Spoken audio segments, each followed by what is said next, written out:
আমি যে প্রসেসে অঙ্কটা করাবো সেটা অন্য অনেক জায়গায় কাজে লাগবে, ঠিক আছে? এসএসসি জিডি 2024-এ কোয়েশ্চেনটা পড়েছে। কোয়েশ্চেনটা দেখো, যদি একটি আয়তক্ষেত্রের দৈর্ঘ্যকে 14.28% বৃদ্ধি করা হয় তাহলে ক্ষেত্রফল এঁকে রাখার জন্য এর প্রস্থকে কত শতাংশ কমাতে হবে? আগে 14.28%-এর ফ্র্যাকশন ভ্যালু কত বলো তো? এটা মনে রাখবে, তাহলে কোয়েশ্চেন অনেক ইজি হয়ে যাবে একের সাথে। এবার আমরা কি জানি বলো তো? ক্ষেত্রফল সমান দৈর্ঘ্য গণিত প্রস্থ। আমরা দেখো এটাও জানি, টাইম এন্ড ডিস্টেন্সে পড়েছি, ডিস্টেন্স সমান স্পিড গণিত টাইম। ডিস্টেন্স যদি ফিক্স থাকে তাহলে স্পিডের অনুপাত যা হবে টাইমের অনুপাত তার উল্টো হবে। সিমিলার এখানেও ক্ষেত্রফলটা যদি ফিক্স থাকে দৈর্ঘ্যের অনুপাত যা হবে প্রস্থের অনুপাত তার উল্টো হবে। তাহলে দৈর্ঘ্যটা কি বলেছে? বৃদ্ধি হয়েছে, মানে 7 থেকে 8 হয়ে গেছে, 1 বৃদ্ধি হয়েছে। আমাদের জানতে চাইছে প্রস্থ কত শতাংশ কমাতে হবে, তাহলে দৈর্ঘ্যের অনুপাত যদি 7:8 হয় তাহলে প্রস্থটা কত হবে? তার উল্টো হয়ে যাবে, তাহলে 8:7। এটা দৈর্ঘ্য আর এটা প্রস্থ। তার আগে ছিল 8, এখন হচ্ছে 7, কত কমে গেছে? 1।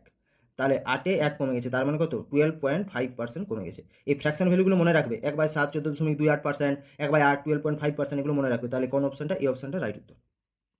এটা সলিউশনটা আমি করলাম বলে 1 মিনিট সময় লাগছে, কিন্তু তোমরা যদি নিজেরা করো, একবার প্রসেসটা জেনে যাও, এটা 10 সেকেন্ডের বেশি লাগার কথা নয়।